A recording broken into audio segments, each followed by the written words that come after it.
Bismillahirrahmanirrahim. Assalamualaikum warahmatullahi wabarakatuh. Berita Al Hijrah 5 Februari bersama saya Fazidah Mustafa. Berikut tajuk utama malam ini. Guna logo halal tamat tempoh.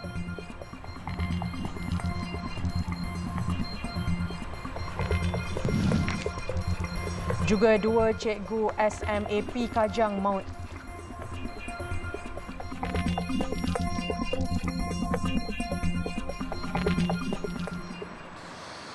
Sebuah kilang memproses mi kuning di Senawang Negeri Sembilan dikesan masih menggunakan logo halal Jabatan Kemajuan Islam Malaysia JAKIM pada label produk berkenaan. Walaupun perakuan itu sebenarnya sudah tamat sah guna sejak 16 bulan lalu.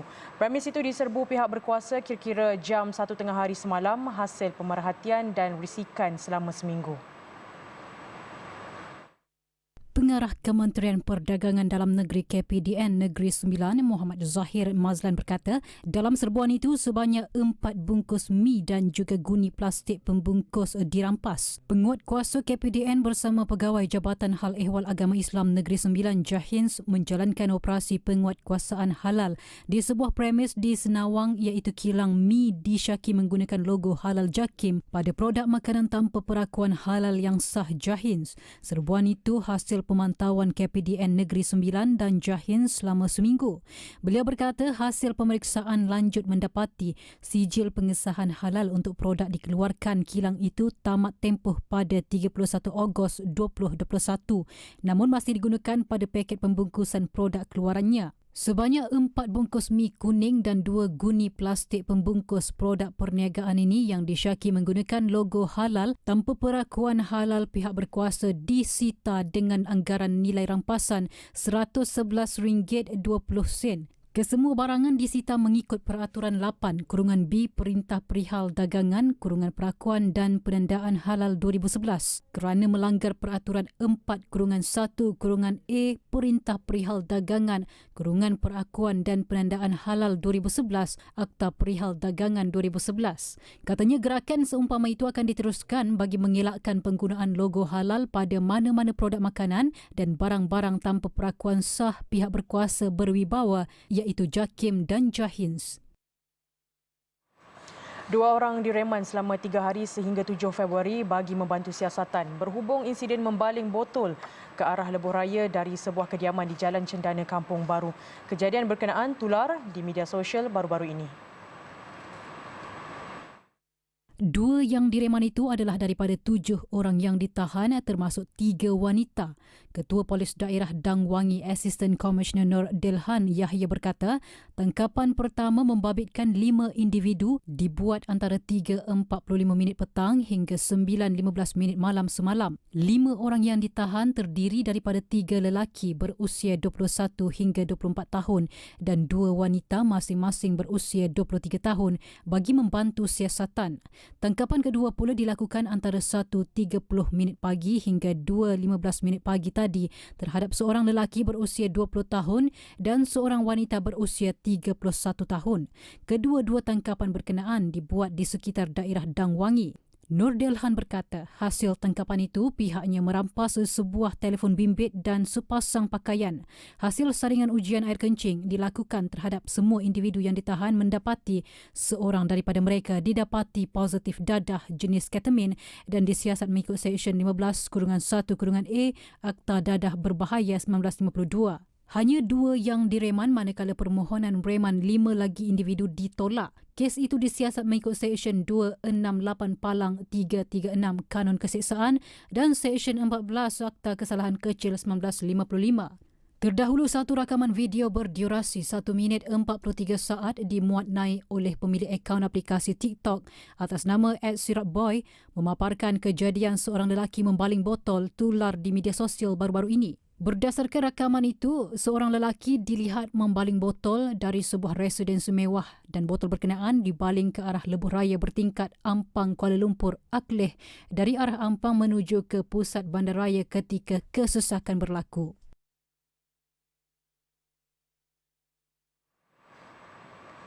Pasangan suami isteri yang juga guru meninggal dunia manakala 3 anaknya cedera selepas kenderaan pelbagai guna MPV yang mereka naiki kemalangan di kilometer 274 Lebuh Raya Pantai Timur 2 LPT2 dekat Cenih, Terengganu. Dalam kejadian kira-kira 4 petang semalam, Arba'in Baharudin 47 tahun dan isterinya Rosmayati Baka 48 tahun dari Taman Pinggiran Saujana Kajang maut di tempat kejadian. 3 anak pasangan terbabit, Farah Najwa 20 tahun, Fatin Najlah 10 dan Faikal Nabilah 8 tahun, masing-masing mengalami kecederaan. Kejadian itu dipercayai berlaku apabila MPV Toyota S5 yang dipandu Arba'in terbabas ke kiri jalan sebelum merempuh pembahagi lebuh raya sebelum terbalik. Ketua Polis Daerah Kemaman, Superintenden Han Yuan Ramlan berkata, ketika kejadian, pasangan suami isteri terbabit dalam perjalanan dari Kajang dan sempat menghantar seorang anaknya yang belajar di Politeknik Sultan Ahmad Shah Polisas Kuantan. Mereka kemudian menyambung perjalanan ke rumah keluarga Rosmayati di Kampung Gelugur, Kertih, Kemaman sebelum kemalangan berlaku. Berikutan kemalangan itu, pasangan suami isteri yang juga guru di Sekolah Menengah Agama Persekutuan Kajang itu tercampak 5 hingga 10 meter dari kenderaan mereka dan disahkan maut di tempat kejadian. Manakala 3 anak mangsa yang cedera dihantar ke Hospital Kemaman untuk menerima rawatan lanjut.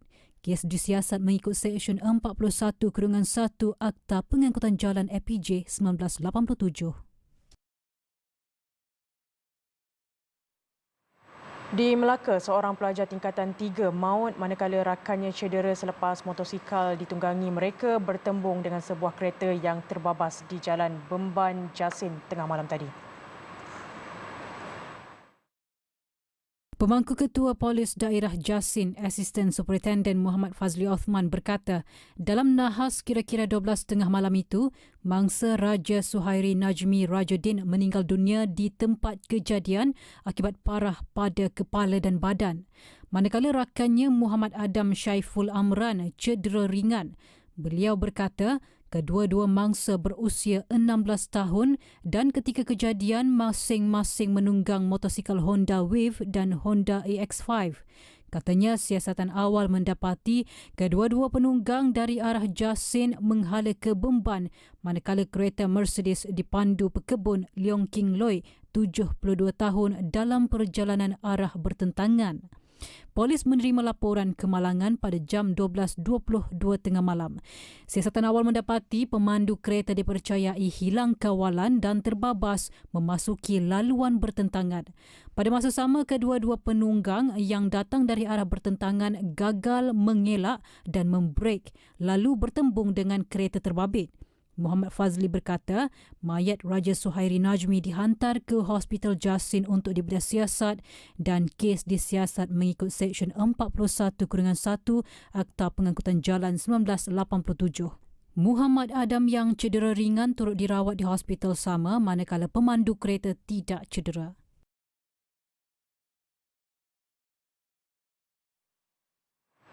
Sementara itu, di Johor, 2 wanita terkorban dalam kemalangan jalan raya membabitkan 2 kenderaan berhampiran Taman Lembah Padang Muar.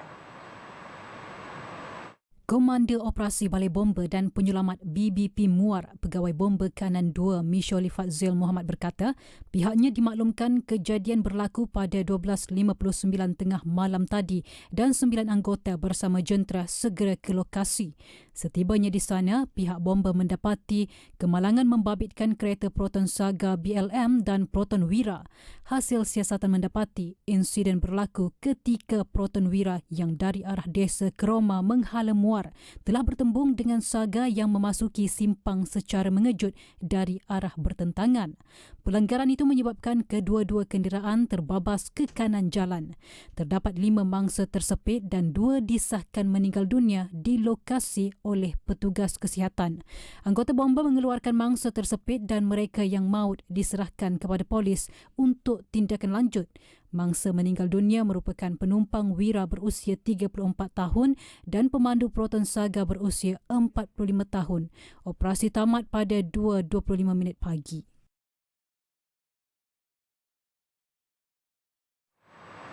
Di Pahang, 8 termasuk 7 penumpang bas ekspres Sri Jengka cedera apabila kenderaan dinaiki itu terbalik di Jalan Besar Felda Jengka 2 menghala ke Bandar Tun Abdul Razak Jengka. Ketua Polis Daerah Maran, Deputy Superintendent Nur Zamri Abdul Rahman berkata, kemalangan sekitar jam 5.20 petang semalam itu berlaku apabila pemandu bas cuba memotong sebuah kereta ketika dalam perjalanan dari Maran menghala Bandar Tun Abdul Razak Jengka. Pada masa sama, sebuah lori sawit keluar dari jalan ladang di sebelah kanan jalan masuk ke laluan utama. Ia menyebabkan pemandu bas terkejut dan cuba masuk semula ke laluannya namun gagal. Lalu bergesel sisi kanan kereta Proton Saga dan kemudiannya terbabas sebelum terbalik di kanan jalan. Nur Zamri berkata akibat kemalangan itu, pemandu dan 7 penumpang mengalami kecederaan ringan dan dibawa ke Hospital Jengka bagi mendapatkan rawatan lanjut. Menurutnya, kes disiasat di bawah Seksyen 43-1 Akta Pengangkutan Jalan APJ 1987. Polis meminta orang ramai yang menyaksikan kejadian tampil membantu siasatan dengan menghubungi pegawai penyiasat Inspektor Nur Afika Ayub di talian 017-747-5760.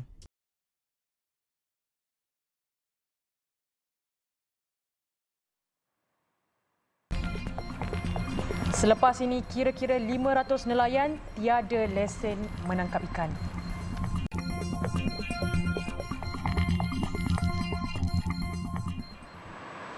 Alhamdulillah bertemu kembali.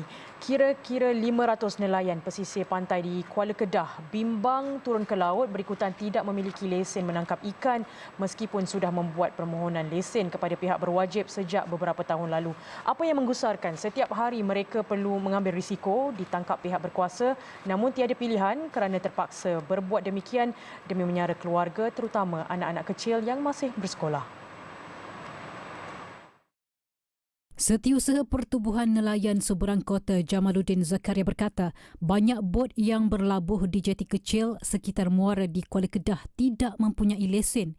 Ia kerana pihak yang berwajib tidak memberikan sebarang maklum balas berhubung status permohonan yang dibuat. Kebanyakan mereka pernah memohon lesen menangkap ikan. Bagaimanapun, sehingga kini masih tidak menerima sebarang jawapan daripada pihak Jabatan Perikanan Negeri. Namun demi kelangsungan hidup, mereka terpaksa ke laut untuk mencari sesuap nasi menyara keluarga.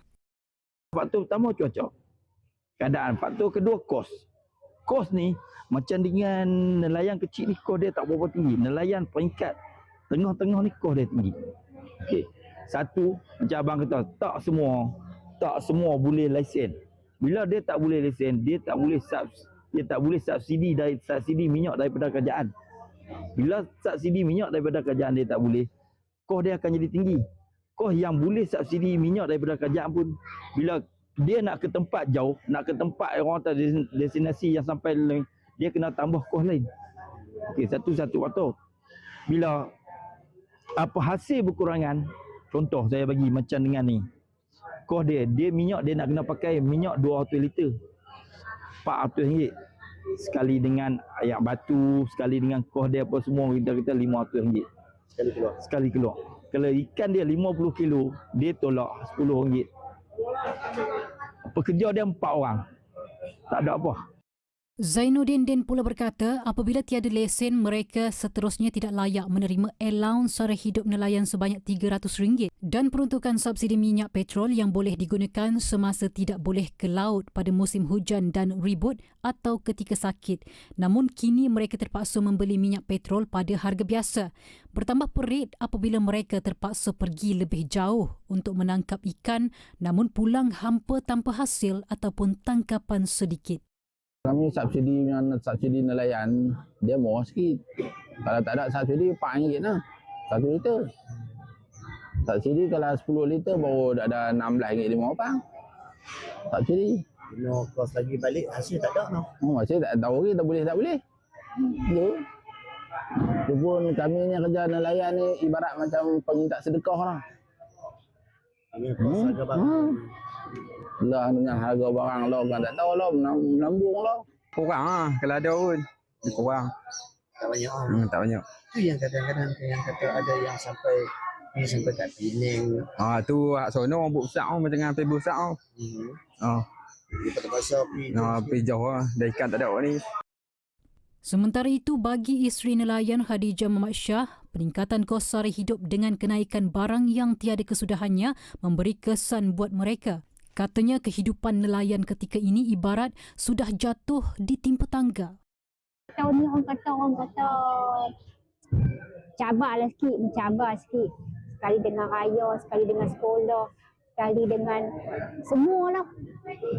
Semua orang kata pertama-tama kalau anak yang ramai tu puas dia tu kita nak buat untuk kelangsungan hidup tu kata terkesan lah. Justru mereka berharap pihak berkuasa dapat melakukan sesuatu dan mendengar rintihan nelayan pesisir pantai di Kuala Kedah.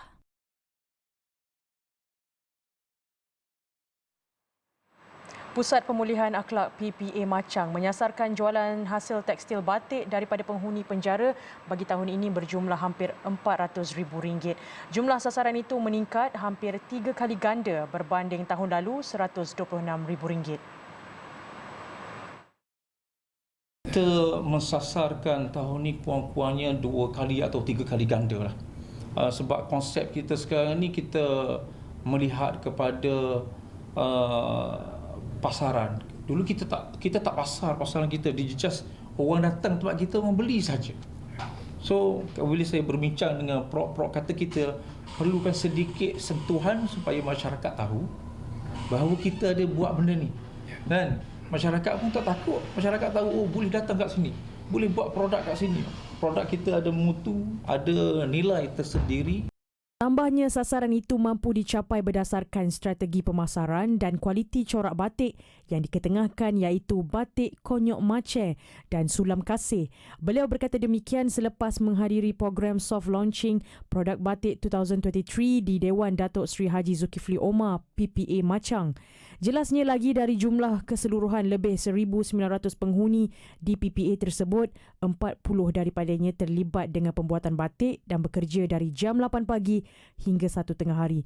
Bagi mencapai sasaran jualan hampir RM1,500,000 itu, jumlah penghuni penjara yang terlibat serta masa dan shift bekerja akan ditambah bagi memastikan jumlah pengeluaran dapat dipertingkatkan selain mempelbagaikan medium pemasaran antaranya melalui media sosial dan kios yang didirikan di luar PPA tersebut. Sementara itu, Rektor UiTM Cawangan Machang, Prof. Dr. Abdul Samad Nawi berkata pihaknya menyediakan 5 orang pensyarah seni reka kreatif bagi membantu PPA Machang dalam memastikan tekstil batik yang dihasilkan berkualiti dan seiring dengan permintaan pasaran. Kita di UiTM cuma bantulah. Kita sebenarnya boleh mempromosikan batik daripada PPA ni dengan misalnya buat promosi dalam online kan. Yes. Okey, ataupun yang baik tadilah hari ni ialah kita boleh buat bila kita catwalk tu kan. Catwalk tu salah satu kita nak memastikan bahawa media boleh mengetengahkan bahawa PPA Machang ni boleh mengeluarkan batik yang bermutu tinggi lah saya rasa. Kalau you tengok tadi memang bermutu tinggi kan. Hasil daripada banduan kan yang disilir oleh pihak PPA dan kita di UiTM memberi kepakaran. Pensyarah kita yang mahir dalam bidang ni tekstil ni memberi kepakaran, bagi tunjuk ajar kan kepada pihak penjara supaya menghasilkan batik yang bermutu tinggi yang dikenali oleh masyarakat kan. Kolaborasi antara pihak UiTM Cawangan Machang dengan PPA Machang sudah dimulakan sejak 2014 dan perbincangan sentiasa diadakan bagi mencari kaedah dan teknik terbaik dalam penghasilan tekstil batik. Agensi agama di negara ini perlu terus memperbanyakkan menganjurkan program meningkatkan perpaduan. Sambil memuji program Jamuan Muhibah, anjuran Yayasan Dakwah Islamiah Malaysia YADIM, Menteri di Jabatan Perdana Menteri Hal Ehwal Agama Datuk Dr. Muhammad Naim Mohtar berkata usaha itu dilihat seiring dengan hasrat kerajaan ketika ini dalam membina konsep rahmah dan masyarakat madani. Jelas Datuk Dr. Muhammad Naim, program Muhibah yang dianjurkan dengan kerjasama Persatuan Cina Muslim Malaysia MAKMA dan Pejabat Ahli Parlimen Bandar Tun Razak ini bagi mendekatkan agensi dakwah itu kepada masyarakat khususnya komuniti Cina Muslim dan bukan Muslim di kawasan Bandar Tun Razak di samping melaksanakan pelbagai pendekatan yang memberi manfaat kepada masyarakat. InsyaAllah kita akan terus memperhebatkan lagi usaha-usaha program-program untuk memupuk semangat kesatuan, semangat perpaduan, kesejahteraan di kalangan rakyat Malaysia dan yang inilah yang disebut oleh Yang Amat Berhormat Perdana Menteri kita dalam meluncurkan gagasan membangun Malaysia Madani ini. Dan kita agensi-agensi agama termasuklah Yadim menyokong penuh gagasan ini, dan kita akan memperhebatkan lagi lah program-program usaha-usaha ke arah penyatuan dan juga perpaduan. Beliau berkata demikian ketika ditemui media selepas merasmikan Majlis Jamuan Muhibah sempena Tahun Baru Cina 2023 di Ibu Negara. Pada majlis itu, seramai 200 keluarga dari Bandar Tun Razak menerima sumbangan berupa barangan keperluan dapur daripada Yadim. Turut diraikan 100 keluarga saudara baru di kawasan berkenaan.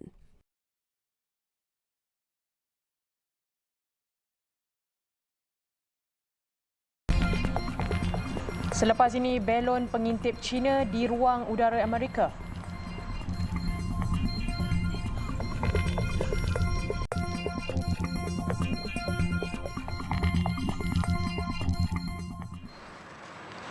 Bekas Perdana Menteri Mesir Sharif Ismail meninggal pada usia 67 tahun.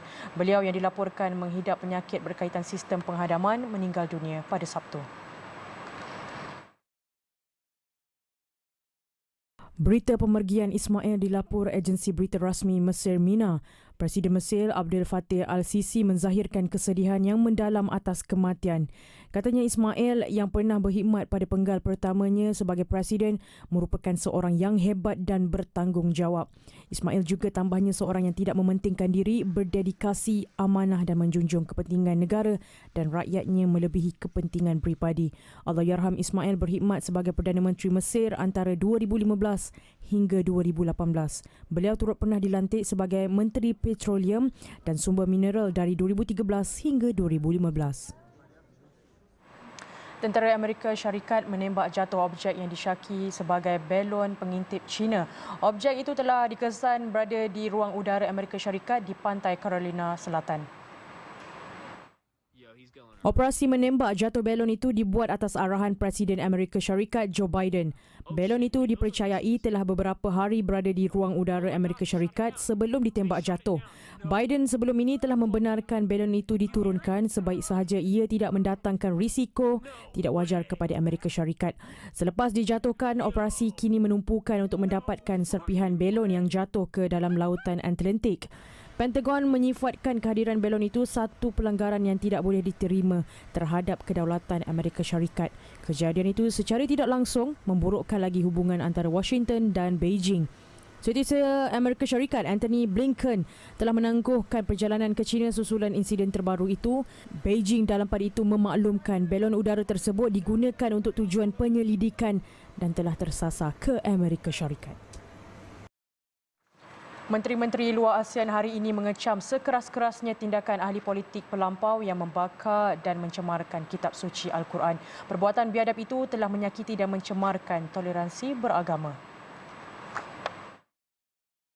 Kecaman itu dikeluarkan pengerusi mesyuarat Majlis Penyelarasan ASEAN dan Pemukiman Menteri-Menteri Luar. Perhimpunan Menteri-Menteri Luar ASEAN yang berlangsung di Jakarta, Indonesia tahun ini menegaskan kebebasan bersuara mesti dilaksanakan dengan cara yang bertanggungjawab. Selain itu, para Menteri Luar ASEAN juga mengesahkan komitmen untuk terus menggalakkan dialog dan persefahaman bagi memastikan suasana aman dan harmoni dalam komuniti global yang pelbagai. Bulan lalu, pelampau yang juga ahli politik Sweden, Rasmus Paludan, bertindak membakar Al-Quran di hadapan sebuah masjid di Denmark dan di luar kedutaan Turkiye di Sweden. Tindakan itu menimbulkan kemarahan oleh masyarakat Islam di seluruh dunia. 9 nelayan dilaporkan hilang selepas bot mereka karam di perairan pantai barat daya Korea Selatan. Kejadian itu melibatkan keseluruhan 12 mangsa, namun 3 daripadanya telah berjaya diselamatkan oleh bot komersial berhampiran. Difahamkan insiden berlaku pada 11.19 minit malam Sabtu melibatkan bot seberat 24 tan. Kejadian itu berlaku sekitar 16.6 km dari barat Pulau Dabichi. Menurut mangsa yang berjaya diselamatkan, bilik enjin bot itu dimasuki air dengan cepat sebelum kapal berkenaan terbalik. 7 mangsa yang hilang dipercayai warga Korea Selatan dan 2 lagi warga asing. Pihak berkuasa kini sedang giat menjalankan usaha mencari mangsa yang hilang. Malah Presiden Korea Selatan Yoon Suk Yeol berkata semua sumber yang ada akan digerakkan. Sekian untuk malam ini. Jangan lupa berita Al-Hijrah turut berada di pelbagai platform media sosial seperti Facebook, Twitter, YouTube, Instagram dan TikTok. Juga layari alhijrahnews.com untuk lagi kupasan berita dalam dan luar negara serta artikel eksklusif. Saksikan Globe Al-Hijrah 8.45 malam ini yang membawakan krisis Palestin. Mungkinkah intifada ketiga bakal tercetus? Bersama penyampai Khadizah Faisal. Saya Fazida Mustafa. Assalamualaikum dan selamat malam.